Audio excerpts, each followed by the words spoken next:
Colin Buchanan is, for many, more than an Australian country singer. Countless people like myself have had the fun of listening to his children's music as we grew up. What he's most renowned for, and what he probably does best, is his Christian children's music. It's daunting to think that this category, though his most popular and consisting of almost 300 songs, is only a portion of his already huge library. Needless to say, that's a lot of music. As an adult, I have a deep appreciation for his old country material, but his kids' music will always have a dear place in my, and many others', hearts. It's for this reason I decided to make my personal top 10 favourite Colin songs list.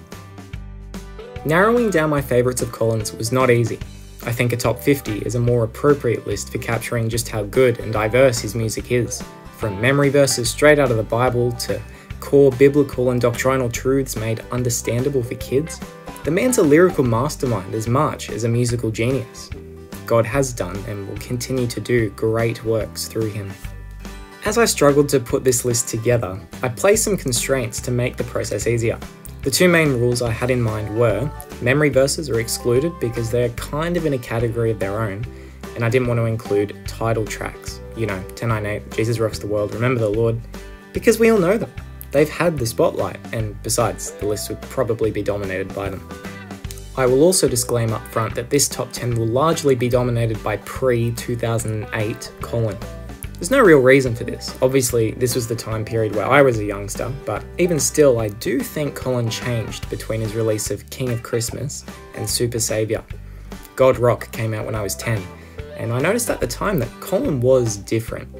I perceive this Colin as a fun yet wise and kind father-like figure to this one, who seems a little more goofy and a little less to be taken seriously.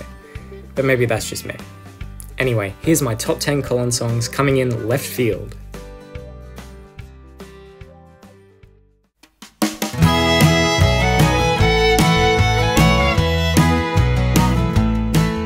This song may be short, but it perfectly encapsulates the way in which Christ is a person worth replicating.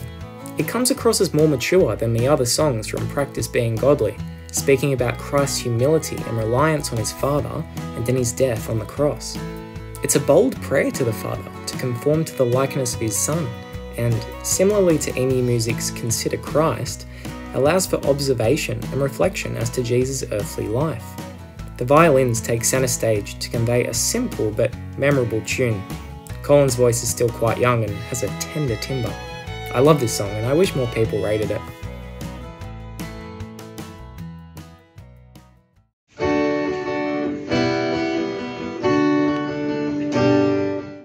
The words from Israel's leader Joshua as they seized the land of Canaan act as reassurance in the Lord in this lullaby. Colin encourages kids that they have no need to fear anything overwhelming or daunting in this life, because Jesus has conquered them all. God holds all his little ones safe. The slowness of this song and the solo guitar make for something that could quite easily be a lullaby or a fireside song. Each year, in a certain place down under, a bunch of Christian men get together to be encouraged and spurred on in the faith, and we sing a more complete rendition of this song, even almost 20 years after its release. It's a timeless classic.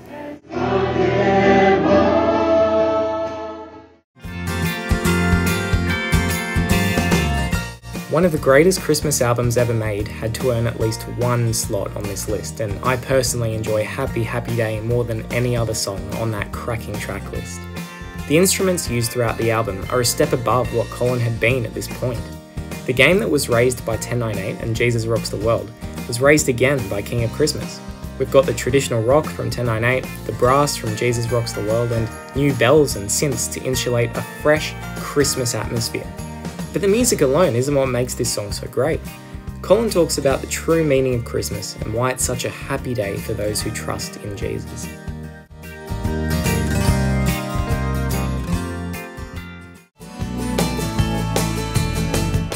I'd actually never heard this song until a few years ago.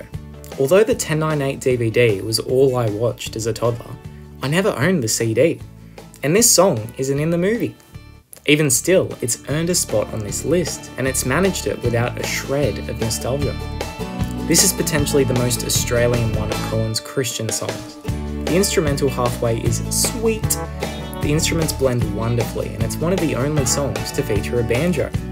Very clearly a country bop, Colin takes us to key geographical landmarks all over Australia to demonstrate how God's love exceeds all of them.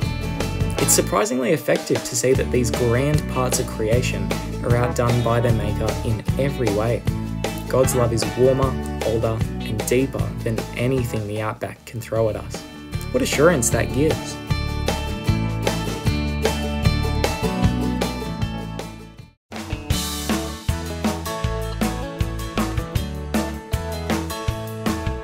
Okay, I lied.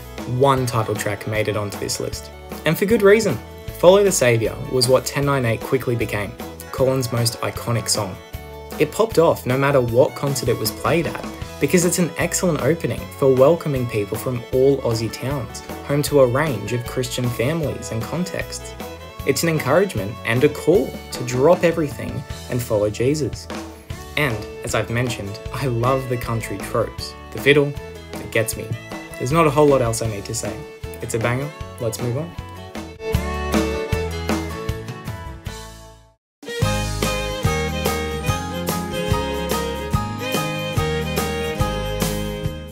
I told you, violins get me, man.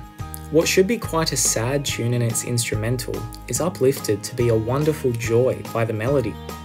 One of the themes throughout the 1098 album is the immutability of God, that He's the same yesterday, today, and forever. The Lord Don't Change is all about this, each verse coming at it from a new angle.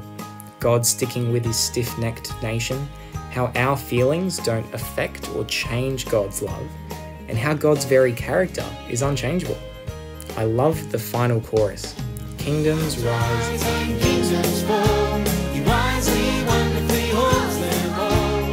Blessed are those who on Him call. 'Cause the Lord don't change at all.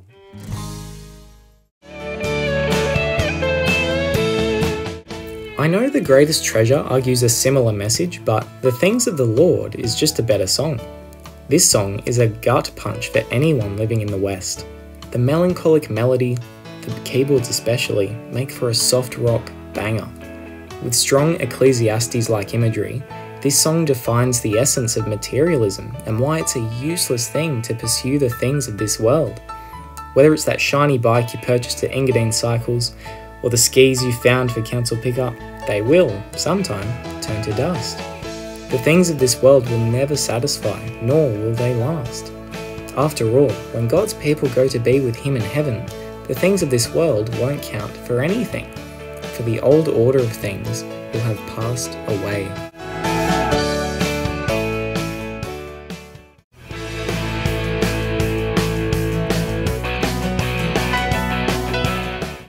Everyone I've talked to about their Colin favourites includes Passing Through. And really, why wouldn't they? Even as a kid song, I think it's one of the greatest rock songs from the 2000s. It features a catchy as riff, bopping drum beat, excellent melody, and a sweet, sweet instrumental. Theologically, we're talking one of the most handy applications for any Christian. Colin warns kids that this world is not our friend. The days are evil, as Ephesians says.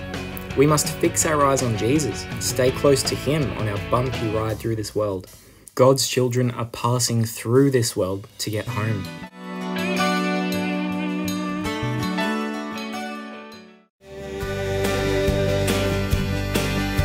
This central biblical truth from John chapter 1 is expressed through song so well. Colin uses obscure country sounds to convey that transcendent feeling of John's prologue as he explains how Jesus, the Word, fully God, became a man, became mortal through a real human birth, fulfilling the promises made to Adam, to Judah, and to David. The one who made the first man now himself becomes a man. It's a powerful truth captured beautifully. The Colin response in the chorus encourages the listener to respond to this news as well. Do you believe it? Grace and truth has come through Jesus, so you better believe it. I have 5 honourable mentions I want to bring up before we move on to the number 1 spot. Like I said, I had to make some painful calls with my top 10.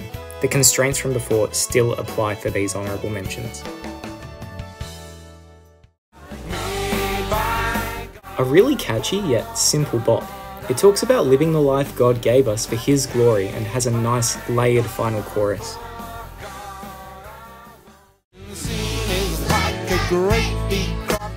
A handy warning for kids about how easily sin ensnares. See, I don't really need to explain why this video is awesome. It speaks for itself.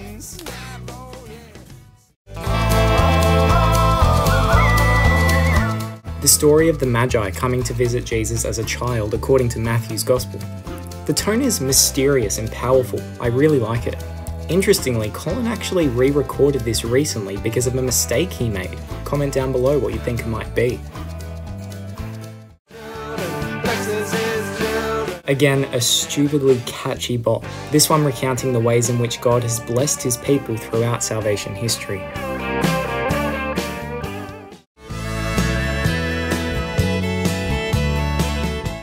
Colin wrote this banger for his daughter in light of her trauma about the 9/11 bombing in the US. It's a timeless reminder of how God always has been and always will be sovereign king regardless of our circumstances.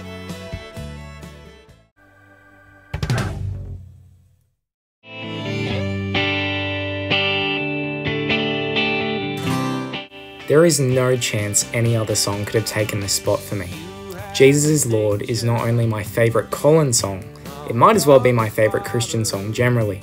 Yeah, that's right, more than any emu song. Shocker. But seriously, Jesus is Lord will forever have my favour. The first time I sat down and listened to this song, I was like 12 in the car on my own, and I just dug it so much. This song didn't lead me to become a Christian by any means, but it helped me newly appreciate how gracious God is and how I should treat Him as King. It summarises the gospel in its verses and evokes imagery particularly from Philippians 2, Jesus' humility as a man and to death, and the worthlessness of us in our own salvation. The chorus sings about when all peoples on earth will acknowledge that Jesus is the Lord and God of heaven and earth. I really think this song is one of Colin's greatest ever. Please leave a comment with your own personal top 10 songs of Colin's. You don't have to use the same restraints I did. I always love checking out other people's opinions. I'm super curious to see which songs you might include. God bless. See you in the next video where I cover the complicated history and review the music of Australia's biggest evangelical music organisation.